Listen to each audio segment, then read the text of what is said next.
ఎక్కడికి వెళ్తున్నాం? షాపింగ్. షాపింగా? రూపా నా కోసం వెయిట్ చేస్తుందని చెప్పా కదా. రూపా చెప్పిన టైంకి 10 నిమిషాలు ముందే వెళ్ళిపోతాం. Just relax.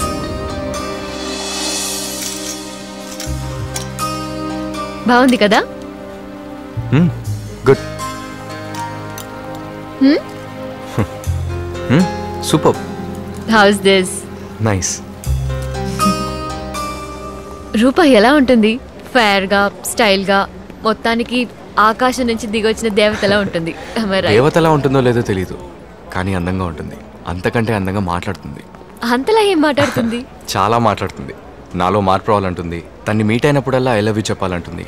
తన్ని నేను చూసినప్పుడల్లా తన అందం గురించి చెప్పాలంటుంది. నువ్వు చెప్తావా? చెప్పుంటే ప్రాబ్లమే లేదుగా. తను నాతో ఉన్నప్పుడు నాకే ఫోన్ రాకూడదు. ఒకవేళ వస్తే ఎవరు ఏంటి ఎందుకని నేను అవుట్. నీకు విసికేస్తుంది కదా? అప్పుడు అనిపిస్తుంది, కానీ కాసేపాగా ఆలోచిస్తే తను చెప్పేదే కరెక్ట్ అనిపిస్తుంది. You really love her, right?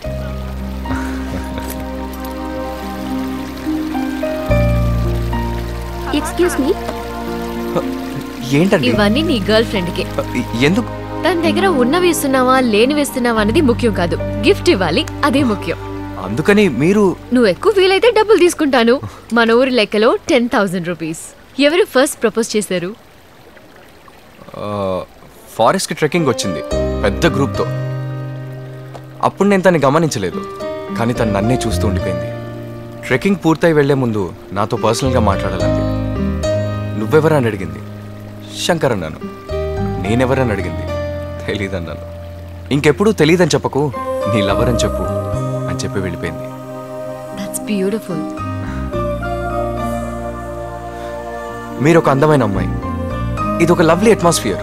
మన ఇద్దరమే మాట్లాడుతున్నాం, కానీ ఇప్పుడు కూడా రూప నాతో మాట్లాడుతుంది, నవ్వుతోంది. అది నా ఒక్కడికే కనిపిస్తుంది తెలుసా?